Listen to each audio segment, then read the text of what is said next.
이야기 경륜에 대해서 이야기를 했습니다. 그래서 이 경륜이란 단어는 에베소서 1장 9절에 기록되어 있는데요. 우리 다 같이 한번 읽어볼까요? 함께 읽겠습니다. 시작.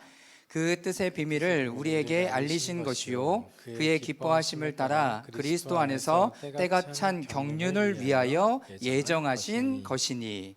하나님께서 예수 그리스도의 그 뜻과 마음을 우리에게 보여주신 것은 하나님의 경륜, 하나님의 계획이 이제 이루어질 그때가 되었기 때문이다라는 거예요. 자, 그런데 이 경륜이라는 단어는 뭐냐면 오이코노미아라는 단어예요. 오이코스는 뭐예요? 집이라는 뜻이라 그랬죠. 집. 그러니까 노미아는 뭐예요? 계획. 그러니까 집을 다스리는 계획이 하나님의 경륜이에요. 그러니까 우리 집을 다스리는 나의 계획이 아니라 우리 집을 다스리는 하나님의 계획이 무엇인가?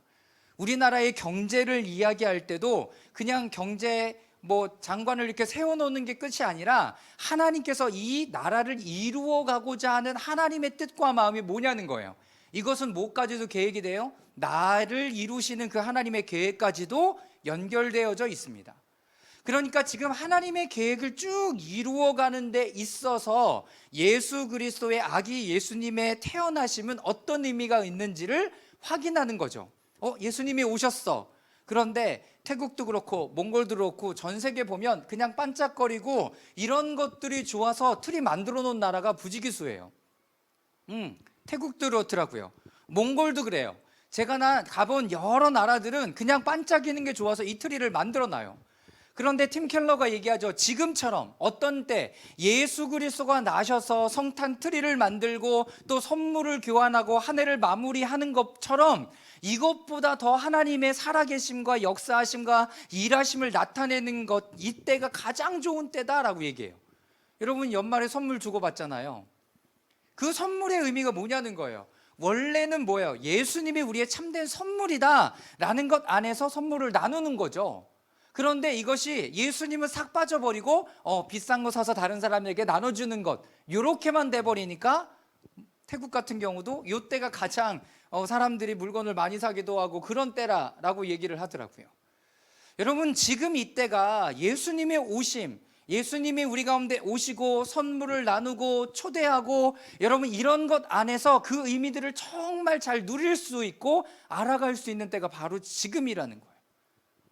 하나님 너무 좋은 때를 주신 거 아닙니까? 그런데 이게 예수님 빠지고 얘기가 돼버리니까 의미 없는 날로 계속 우리가 먹고 마시고 즐기고 이런 것들만 계속 흘러가는 거죠. 여러분 그러면 이 계획 가운데 하나님의 계획은 뭐냐를 우리는 살펴볼 필요가 있습니다. 하나님의 계획은 우리의 구원과 우리의 원래 형상으로 회복시키시는 거예요. 우리의 구원과 연결되어 있습니다. 하나님의 계획은 모두 다 우리의 구원과 연결되어져 있어요. 그리고 무엇보다 아까 얘기했던 하나님의 형상을 이루어가는 것과 연관이 되어져 있어요. 그래서 여러분 회사를 그냥 가볍게 보시면 안 돼요. 하나님이 그 회사를 보내셨고 그리고 그것 가운데 어려운 일이 있고 힘든 일이 있었을 때 여기 안에서 내가 어떻게 하나님의 형상과 모양으로 하나님의 방법으로 이것을 풀어가는가를 하나님 너무나 주목하여 보신다는 거예요. 나 힘들어서 관두게. 돈을 너무 조금 줘서 관둬. 여러 가지 일들 때문에 관두는 일들은 많아요. 그러나 거기 안에서 하나님의 마음을 지켜간다는 것은 하나님의 계획을 이루어가는 한 방편이 될 수 있다라는 거죠. 여러분들의 구원과 하나님의 형상을 닮아가는 그 일. 자, 그래서 하나님의 경륜은 그 계획이 앞으로 나아가도록 우리가 의도적으로 성취해야 할 우리의 역할을 어떻게 하고 있다? 포함하고 있다라고 얘기해요. 하나님의 나라가 이 땅에 빨리 오기를 원하십니까? 여러분 누워서 그냥 하나님의 나라가 왔으면 좋겠다라고 얘기한다. 하나님의 나라가 오지 않는다는 거예요. 우리의 부모님이 예수님 잘 믿었으면 좋겠다, 내 친구가 예수님 잘 믿었으면 좋겠다라고 얘기했을 때 여러분 그냥 하나님이 역사해 주셔서 그게 되는 게 아니라 최소한 여러분들이 하나님의 말씀에 순종하는 시간들이 필요해요. 왜? 여러분들과 연관되어져 있기 때문에. 그래서 그러지 않으면 그 일은 일어나지 않는다는 거예요. 우리의 역할이 너무나 중요해요. 마리아도 마찬가지죠. 마리아에게 천사가 찾아와서 그 얘기를 해요. 처녀야, 네가 성령으로 잉태해서 아기를 낳을 것이다 라고 얘기했을 때 저는 아니에요. 전 아니거든요. 옆에 있는 저 사람 가보세요. 저 사람 기도 더 많이 했고요. 철야도 많이 하고 헌금도 많이 해요. 저 사람 하고 하세요. 여러분, 우리 그럴 수 있다는 거죠. 우리 그럴 수 있다는 거예요. 하나님은 우리랑 그 일을 하기를 원하셔서 하나님의 천사를 우리 가운데 보내세요. 두 번째, 그래서 하나님은 우리와 동역하기를 원하십니다. 그래서 우리가 예수 그리스도를 믿고 구원받는 그 여정을 하는 동안에도 하나님은 당신의 경륜에 따라서 모든 역사와 방향을 우리에게 영향을 미치기 위해서 우리와 동역하세요.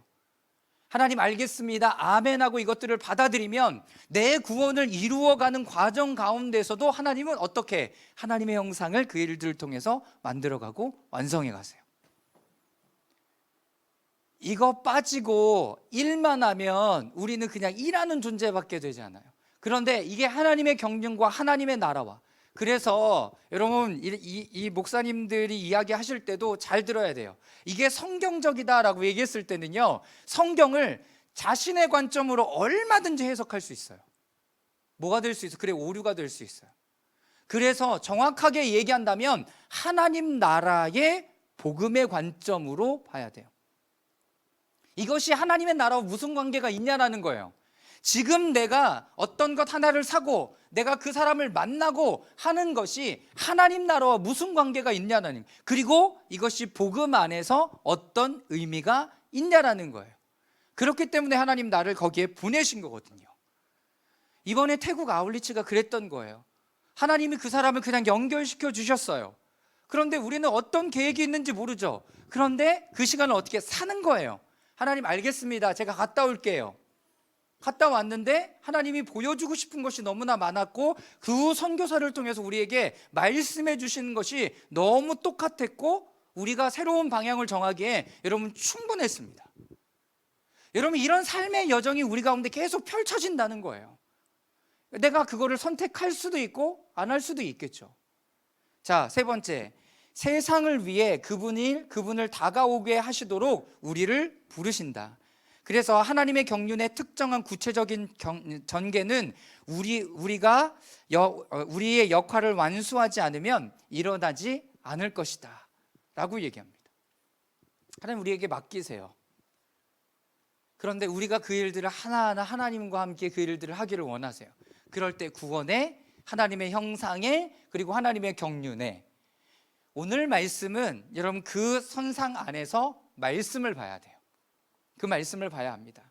그래서 우리가 읽었지만 성육신은 무형이신 전능하신 하나님이 시간과 공간을 넘어서 실제적으로 인간이 만질 수 있고 대화할 수 있으며 느낄 수 있는 유형의 연약한 아기의 모습으로 오는 실질적인 사건이며 매년 우리에게 온대요. 작년에 크리스마스 했잖아요. 근데 왜 또 나는 이렇게 신나지? 왜 반짝거리는 거 보면 와, 내가 이렇게 또 이렇게 좋아하지? 매년 오는 거예요. 매년. 여러분들의 생일은 여러분 매년 도래해요. 그렇죠? 여러분들의 결혼기념일은 매년 도래해요.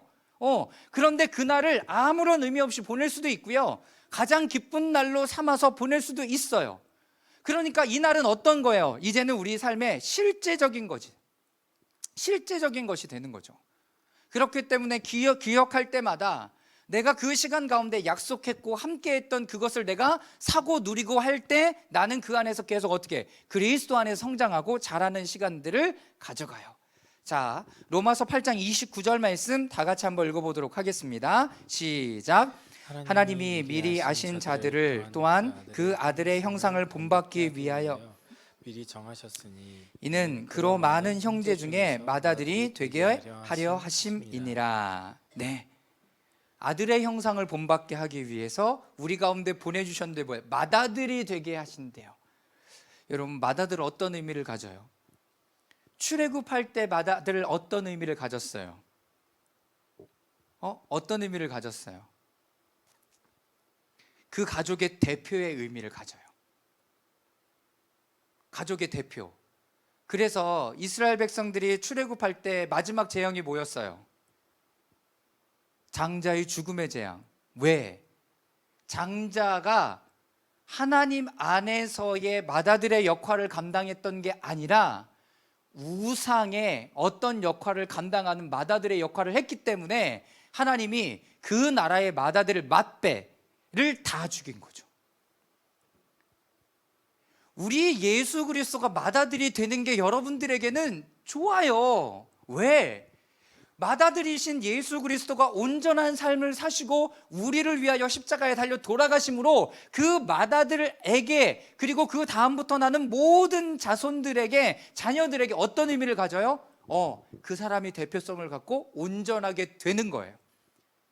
그리고 우리의 죄까지도 닦고 여러분 십자가에 달려 돌아가셨기 때문에 우리가 더 이상 그 죄에 얽매이지 않아도 돼요. 여러분, 이래서 예수 그리스도가 우리의 큰형이 되는 것이 좋은 거예요. 여러분, 그 가게에 내가 속하는 것이 여러분 은혜인 거죠. 그게 바로 복음이에요. 내가 이렇게 힘들지 않아도 되고요, 내가 이렇게 여러 가지 것들을 쪼들리지 않아도 되고요, 여러분 그것이 바로 복음 아닙니까?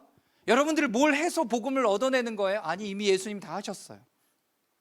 이것이 바로 복음입니다.